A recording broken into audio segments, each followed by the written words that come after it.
बच्चों नमस्कार। आइए आज हम लोग पुनः एक्सरसाइज 9F के आगे के क्वेश्चन देखते हैं। तो देखिए बच्चों 9F का क्वेश्चन नंबर 22 तक मैं बता चुका हूँ। 23 देखते हैं। कह रहा है if ABC in AP then prove that, इसमें कह रहा then prove that AB plus BC equal to 2B square. तो हम इस कंडीशन को लेते हैं और इसको प्रूव करके दिखा देते हैं। तो देखते हैं बच्चों, first part AB plus BC है, इन दोनों में देखिए B क्या हो गया, कॉमन हो गया। A प्लस C बचा इक्वल टू क्या बचा 2B स्क्वायर। B और B कैंसिल हो गया तो A plus C equal to 2B। So आप लोग क्या कह सकते हैं, ABC इन AP। ठीक है। इसी तरीके से सेकंड A माइनस C का whole square equal to 4B square minus C। ये भी आप इस कंडीशन को लेके पुनः ABC को किस में दिखा सकते हैं, AP में दिखा सकते हैं। तो second number, third number, fourth number, fifth number आप स्वयं लगाएंगे। क्वेश्चन नंबर 6 में बताया दे रहा हूं आपको। देखते हैं बच्चों 6 नंबर पार्ट। मैंने आपको बताया second number, third number, fourth और फिफ्थ, ये आप स्वयं लगाइएगा। अगर नहीं लगा पाइएगा तो आप पूछ लीजिएगा कमेंट बॉक्स में, तो मैं आपको नेक्स्ट वीडियो में बता दूंगा। ठीक है, कोई समस्या? ये थोड़ा सा टफ है, तो आइए देखते हैं बच्चों 6 नंबर क्या कह रहा है। A 1/B plus 1/C comma B 1/C plus 1/A comma C 1/A plus 1/B in AP। देखिए कंडीशन वही है, if ABC in AP then prove that. तब आपको सिद्ध करना है कि ये भी किस में होंगे, AP में होंगे। तो आप चाहें तो इसको लेके भी ये प्रूफ कर सकते हैं और आप चाहें तो इसको लेके भी ये प्रूफ कर सकते हैं। ठीक है, तो अभी मैंने आपको बताया था इसको लेके इसको कैसे प्रूफ कर देंगे। अब मैं आपको बता दे रहा हूं इसको लेकर इसको कैसे प्रूफ कर सकते हैं, और उसी का जस्ट उल्टा लेंगे आप तो इसको लेकर ये प्रूफ कर सकते हैं। ठीक है, तो आइए देखते हैं। हमारे पास क्या है, ABC इन AP गिवन, यही तो दिया। अब हम लोग ये लेकर और ये प्रूफ करेंगे। ठीक, बात समझ रहे हैं ना? तो देखिए क्या करेंगे, ABC से भाग देने पर, ABC से भाग देने पर, तो देखिए बच्चों A अपान क्या हो जाएगा, ABC, B अपान क्या हो जाएगा, ABC, C अपान क्या हो जाएगा, ABC। मैंने आपको कल बताया था इसमें जो भी आप प्रक्रिया करेंगे वो सभी के लिए एक समान करेंगे। ठीक है, तो देखिए A कैंसिल, B और B कैंसिल, C और C कैंसिल, क्या बचा आपका 1/BC 1/AC 1/AB इन AP। यहां भी आप इन AP लिखेंगे, उसके बाद इसको लिखेंगे। ठीक है, इतनी बात समझ में आ गई। अब हम लोग क्या करेंगे बच्चों, AB plus BC plus CA सभी में ऐड कर देंगे। क्या ऐड कर देंगे, AB plus BC plus CA सभी में ऐड कर देंगे। AB plus BC plus CA। ठीक है, अपान कितना AC, AB plus BC plus CA अपान कितना AB। ठीक, ऐड क्यों किया, क्योंकि हमारे पास देख रहे हैं कुछ कॉमन लेके उसके बाद ये बच रहा है। ठीक है, तो इसलिए हमने क्या कर लिया, इसको ऐड कर लिया। ठीक है, अब देखते हैं हम लोग। अब अगर हम इसको देखें तो AB plus BC plus CA, तो इसको हम AB plus CA plus BC, इसके अपान में भी BC कर लेते हैं और इसके अपान में भी BC कर लेते हैं। लिख सकते हैं ना, कोई दिक्कत? आगे देखते हैं। यहां देखते हैं AB plus BC plus CA, इसके अपान में भी AC कर लेते हैं, इसके अपान में भी AC कर लेते हैं। कोई समस्या? अब देखते हैं AB अपान AB कर लेते हैं प्लस BC प्लस CA अपान AB कर लेते हैं। अभी कोई समस्या नहीं? कोई समस्या? तो देखिए BC cancel, CA cancel, AB cancel. ठीक है, अब देखिए इन दोनों में कुछ कॉमन है, A कॉमन है, तो B प्लस C अपान BC और प्लस कितना बचा 1। इसी तरीके से इन दोनों में क्या कॉमन है, B कॉमन है, A plus C upon AC, A plus C upon AC और प्लस क्या 1, भाई अभी तो 1 बचा।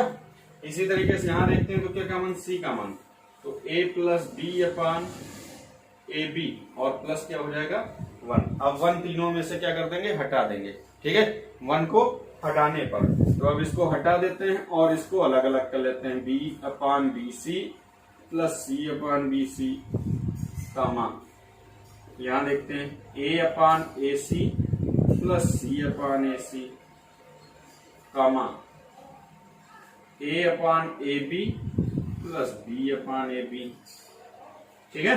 अब देखिए यहाँ b और b कैंसिल, यहाँ c और c कैंसिल, यहाँ a और a कैंसिल, यहाँ c और c कैंसिल, यहाँ a और a कैंसिल, यहाँ b और b कैंसिल, क्या बचा 1 upon C plus 1 upon B comma b, 1 upon C plus 1 upon A comma C, 1 upon B plus 1 upon A. ये आप हर बार लिखते रहेंगे in A P in A P in A P in A P in A P. तो देखिए यही तो हमें सिद्ध करना था, a 1 upon B plus 1 upon सी, इधर उधर कोई फर्क नहीं पड़ता, b 1 upon C plus 1 upon ए, c 1 upon B plus 1 upon ए। अब अगर आपको इसको लेके ये सिद्ध करना हो ये वाला, तो इसी का जस्ट उल्टा, आपने ये लिख लिया इन ए पी, अब क्या करेंगे, दोनों का एलसीएम ले लेंगे, एलसीएम लेने के बाद फिर प्लस 1 कर लेंगे, जब प्लस 1 कर लेंगे तो सब A B plus B C plus C A upon हो जाएगा, फिर A B plus B C plus C A से आप क्या कर देंगे, भाग दे देंगे, भाग देने के बाद यहाँ देखिए भाग दिया था तो यहाँ क्या कर देंगे, गुणा कर देंगे, ठीक है, बात समझ गए। कोई समस्या होगी तो आप दोबारा पूछ सकते हैं, क्लियर। आगे देखते हैं क्वेश्चन नंबर 24 हम लोग देखते हैं, कह रहा if A upon B minus C comma b upon c minus a comma c upon a minus b in AP, then prove that a plus b plus c a square plus c square minus 2b square equal to 2a cube plus c cube minus 2b cube। तो आइए देखते हैं बच्चों, मैंने आपको बताया था 3 संख्याएं समांतर श्रेणी में होती हैं तो हम लोग क्या करते हैं, 2b equal to a plus c, इस फार्मूले को भी तो यूज करते हैं, तो हम लोग इसमें ये फार्मूला यूज कर लेते हैं। तो देखिए 2b अपान क्या हो गया c minus A equal to, यहाँ क्या हो जाएगा 1 upon A upon B minus C plus C upon A minus B, ठीक है। अब देखते हैं 2b upon C minus A equal to, LCM क्या हो जाएगा b minus C A minus B, a into A minus B plus c into B minus C, ठीक है, c into B minus C. तो अब आपको करना क्या है बच्चों, 2b के साथ ये आ जाएगा आपका b minus C into A minus B, ठीक है, और ये इसी तरीके से ये क्या हो जाएगा, a के साथ आ जाएगा a माइनस बी और c माइनस ए, ये c माइनस ए, प्लस इसी तरीके से c के साथ b माइनस सी और इसी के साथ क्या आ जाएगा c माइनस ए। अब आपको कुछ खास करना नहीं है, इन दोनों को आप कैलकुलेट कर लेंगे और जो आपकी इक्वेशन आ रही है वो इक्वेशन आपको मिल जाएगी, सिर्फ गुणा भाग करके इसको सेट कर लेना है। बात समझ में आई, क्लियर, ठीक है। तो हम लोग 25 नंबर देखते हैं, कह रहा 3 समांतर श्रेणियों के n पदों के योग क्रमशः S1 S2 और S3 हैं, यदि प्रत्येक का प्रथम पद 1 हो तथा सार्वंतर क्रमशः 1 2 3 है तो सिद्ध करो S1 plus S3 equal to 2S2, ठीक है। 3 समांतर श्रेणियां हैं, इनके n पदों का योग S1 S2 S3 दिया है, तो ठीक है, S1 इक्वल टू बच्चों क्या हो जाएगा n by 2 2a plus n minus 1 into D.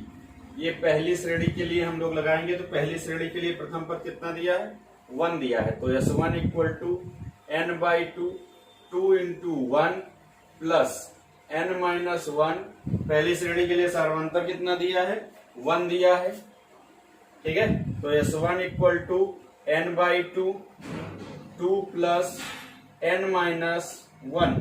Now S1 equal to n by 2 2 से बन जाएगा, कितना बचेगा बच्चों n प्लस 1, ये हमारी इक्वेशन हो गई फर्स्ट, ठीक है।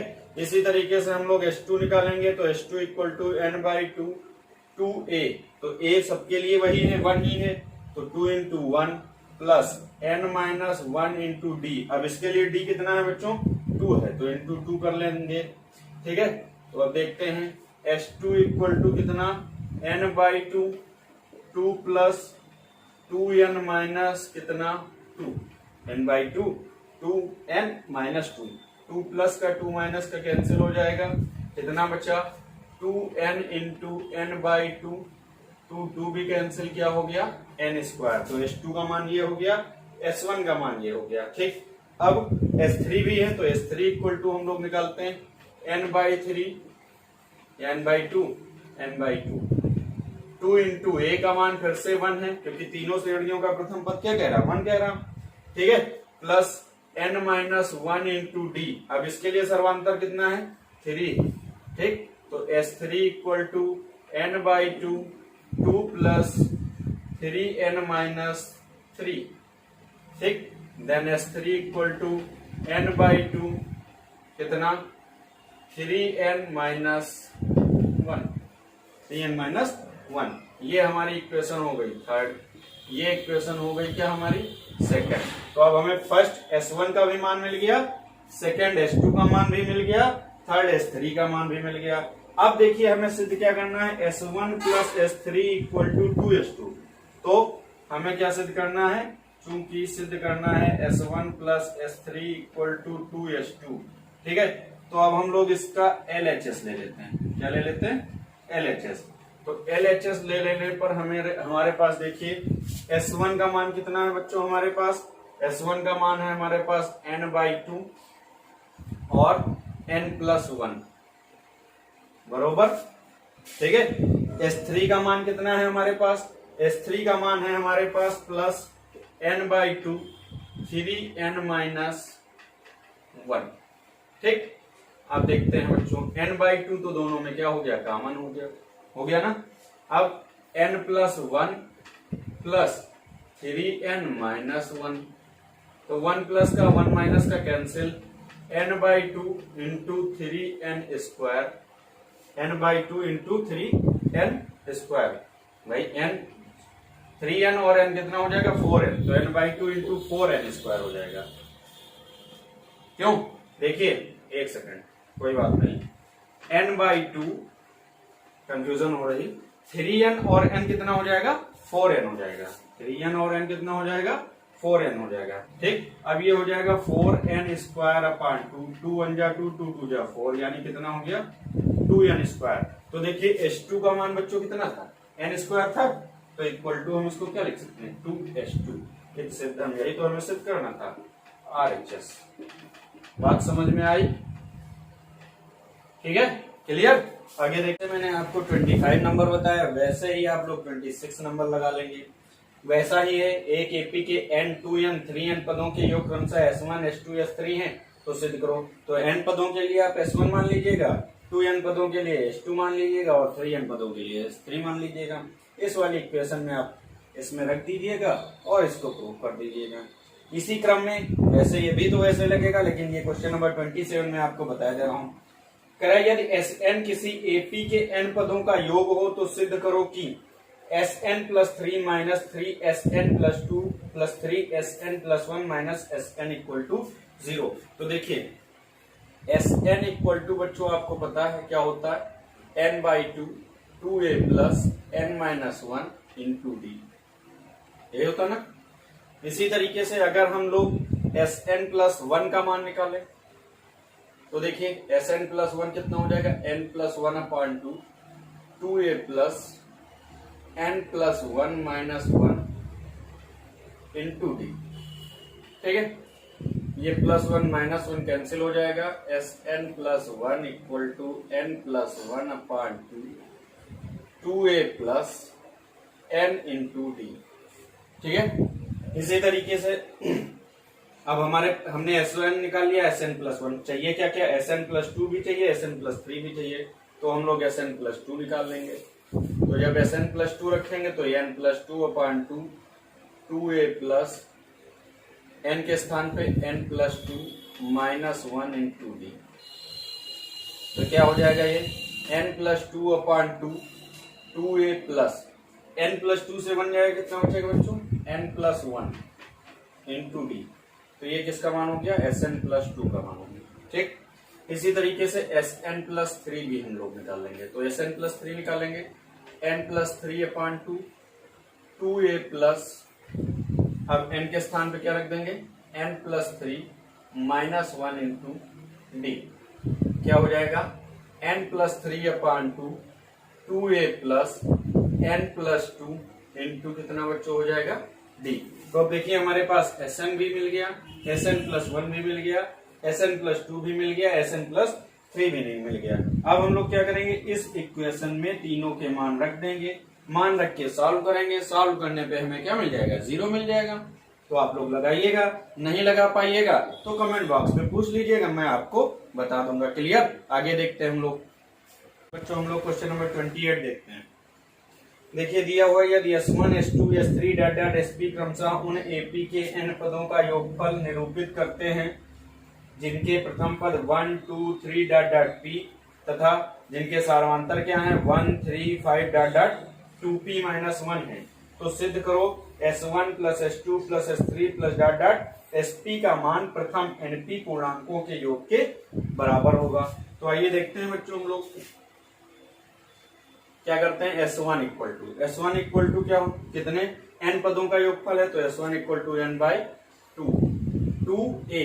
अब यहाँ पर a के इसका प्रथम पद क्या है, 1 है, ठीक है, तो 2 into 1 plus n-1 into D, सर्वांतर क्या है, पहले के लिए 1 है, तो इंटू कितना हो जाएगा, 1 हो जाएगा। तो S1 इक्वल टू बच्चों कितना मिल जाएगा, n/2 2 plus n-1 n/2 2 plus n-1, यानी कि S1 equal to n/2 n-1 और +2 है, यानी क्या हो जाएगा, n+1। S1 का मान मिल गया, ठीक है। इसी तरीके से बच्चों हम लोग S2 निकालेंगे, तो S2 इक्वल टू कितना हो जाएगा, S2 इक्वल टू भी कितना, n/2 2a। अब इसका प्रथम पद क्या हो जाएगा, 2 हो जाएगा, तो 2 इंटू 2 हो गया, प्लस n-1, इसका सार्वंतर कितना है बच्चों, 3 है, तो इंटू 3 हो गया। तो S2 इक्वल टू कितना हो गया, n/2 2 2 जा 4 प्लस 3n-3, यानी S2 इक्वल टू n/2। अब देखिए 3n-3 और वो +4, यानी कितना हो जाएगा, 3n+1। ये हमारा हो गया S2। इसी तरीके से बच्चों S3 के लिए देखिए क्या है, प्रथम पद 3 है, तो ये तो n/2 ही रहेगा, प्रथम पद 3 हो जाएगा, यानी कितना, 2a, तो 2 into 3 plus n-1 into D, कितना है बच्चों, इसके लिए 3 है, तो इसके लिए डी हम कितना रख देंगे, 3 रख देंगे, ठीक है। देखिए इसके लिए डी कितना है, 5 है, 3 नहीं है, क्या है, 5 है, तो इसके लिए हम लोग क्या रख लेंगे, 5। पहले के लिए 1 था, दूसरे के लिए 3 है, और अगले के लिए क्या है, 5, तो यहाँ हम लोग 5 रख लेंगे। तो S3 इक्वल टू क्या हो जाएगा, n/2 2 3 जा 6 प्लस 5n-5, यानी S3 हमारा कितना हो गया, n/2 6 5n-5, यानी कितना हो जाएगा, ये 5n प्लस कितना 6। कोई समस्या, 5n-5 और प्लस 6, 5n प्लस 6 5n+1, क्या होगा, 5n+1, ठीक है। इसी तरीके से डॉट डॉट अगर हम लोग किसको निकालेंगे, SP को निकालेंगे, किसको निकालेंगे, SP। तो SP इक्वल टू भी क्या हो जाएगा, n पदों का ही है, तो n बाई क्या हो जाएगा, 2 हो जाएगा। बात समझिएगा, SP इक्वल टू ये भी क्या है, n पदों का ही तो योगफल है, तो SP equal to n/2 2a। अब a यहाँ पे कितना हो जाएगा, इसके लिए p हो जाएगा, तो 2 into p plus n-1 into D, इसके लिए कितना है बच्चों, 2p-1, क्या है, 2p-1। बात समझ में आ रही। तो SP equal to n/2 2p, इसको ओपन कर लेते हैं, तो 2pn-2p 2pn-2p, माइनस कितना n और माइनस माइनस प्लस कितना 1, 2p प्लस का 2p माइनस का क्या हो जाएगा, कैंसिल हो जाएगा। देन SP इक्वल टू कितना हो जाएगा, n/2। अब देखिए इसमें क्या कॉमन है, p कॉमन है, क्या कॉमन है, p। तो देखिए क्या बचेगा, 2n-1 2n माइनस इसमें एक सेकेंड, यहाँ देखिए 2pn है और यहाँ n है, तो यहाँ पे 2pn नहीं, यहाँ क्या कॉमन है, n कॉमन। क्या कॉमन है इसमें n कॉमन, तो n कॉमन लेंगे तो क्या बचेगा 2p माइनस 1 और ये क्या हो जाएगा +1। ठीक, तो S1 का मान मिल गया, S2 का मान मिल गया, S3 का मान मिल गया और SP का मान मिल गया। अब हमें क्या दिखाना है कि इनके मान हम इसमें रखेंगे और इसका दिखाना है कि इसका मान प्रथम NP पूर्णांकों के योग के बराबर होगा। तो देखिए इस इक्वेशन में हम लोग रखते हैं, तो S1 plus S2 plus S3 plus dot dot SP। ठीक, तो S1 हमारा कितना है n/2 n प्लस 1, फिर plus n/2 3n plus 1 plus n/2 5n plus 1 plus dot dot dot अब कितना n/2 2p minus 1 into n plus 1, इसको ऐसे भी तो लिख सकते हैं। ठीक, अब देखिएगा बच्चों n/2 दोनों में क्या, सब में n/2 क्या है कॉमन, जब n/2 कॉमन हो गया तो यहाँ क्या बचेगा n प्लस 1 प्लस यहाँ क्या बचेगा 3n प्लस 1 प्लस यहाँ क्या बचेगा 5n plus 1 plus dot dot dot यहाँ क्या बचा आपका 2p minus 1 2p minus 1 into n plus 1, ऐसे यहाँ n प्लस 1, यहाँ 3n प्लस 1, यहाँ 5n plus 1 plus dot dot dot 2p minus 1 into n plus 1। Clear. तो यहाँ पर देखते हैं बच्चों, अगर n/2 कर लें, इसमें दो सीरीज बना लें। एक में हम क्या ले लें n plus 3n plus 5n plus dot dot dot 2p minus 1 और प्लस देखिए 1 यहाँ भी है, 1 यहाँ भी है, 1 यहाँ भी है, तो इसको हम इस तरीके से लिख सकते हैं 1 प्लस 1 प्लस 1 डॉट डॉट कहां तक p पदों तक, कहां तक p पदों तक। ठीक है, ये तो होगा भाई SP p पद का योगफल था, तो यानी कि यहाँ पर कहां तक हो जाएगा p पदों तक। तो जब 1 प्लस 1 प्लस 1 p पदों तक हो जाएगा तो उसको हम सीधा सीधा क्या लिख सकते हैं, पहले यहाँ देखते हैं n n n, इसके साथ भी n है तो n सब में क्या है कॉमन हो गया। अब हमारे पास क्या बचेगा 1 plus 3 plus 5 plus dot dot dot 2p minus 1। ठीक है, यहाँ हम लोग मंझले ब्रैकेट का यूज कर लेते हैं ऐसे। ठीक, अच्छा प्लस अब ये देखिए p पदों तक है तो इसका सीधा सीधा योग क्या हो जाएगा आपका p हो जाएगा। ठीक, अब देखिए n/2 ये n है, अब देखिए 1 3 5 डॉट डॉट डॉट ये p पदों तक श्रेणी है, कहां तक है श्रेणी p पदों तक। तो p पद के लिए योगफल का अगर हमें निकालना है तो देखिए SP अगर मान लें सपोज दैट p पदों के लिए योगफल अगर हमें निकालना है तो क्या हो जाएगा p/2 2a plus p minus 1 into कितना d हो जाएगा ना। ठीक, अब इस श्रेणी में इसको मैं अलग करके दिखा रहा हूं, बाद में वहीं से निकाल के इसकी वैल्यू यहाँ रख दूंगा। ठीक है, अब देखिए p/2 हो गया, a के स्थान पे कितना है 1 है ना, plus p minus 1 into D के स्थान पे 3 और 1 में कितने का डिफरेंस 2 का, तो इंटू कितना रख देंगे 2 रख देंगे, यानी p/2 2 प्लस 2p माइनस 2 और 2 क्या हो जाएगा कैंसिल हो जाएगा, यानी p/2 इंटू कितना 2p, p/2 इंटू कितना 2p, तो 2 और 2 भी अगर हम कॉमन कैंसिल कर दें तो ये क्या हो जाएगा बच्चों p² हो जाएगा। बात समझ में आ रही है, p/2 2a plus p minus 1 into D, सबकी वैल्यू हमने रख दी तो सीधा सीधा ये क्या हो गया p² हो जाएगा। बात समझ में आ रही, तो अब हम लोग क्या करेंगे इसकी वैल्यू यहाँ पर पुट कर देंगे, यानी कि n इंटू कितना हो जाएगा p² और प्लस कितना हो जाएगा p, n इंटू p², इसका पूरे का मान देखिए कितना आ गया p², इसको आप चाहें तो रफ वर्क में कर सकते हैं। ठीक है, और प्लस p, तो अब देखिए यहाँ पे p हमारे पास क्या हो जाएगा कॉमन, तो np/2 np/ क्या हो जाएगा, p दोनों में कॉमन ले लिया तो np/2 और यहाँ क्या बचा np+1, यही तो हमें सिद्ध करना था, इसका मान प्रथम np पूर्णांकों के योग के बराबर होगा, हेंस प्रूव्ड, इट्स एकदम। ठीक है, क्लियर। आगे देखते हैं, तो आज के लिए इतना ही, मिलते हैं हम लोग नेक्स्ट वीडियो में। ठीक है।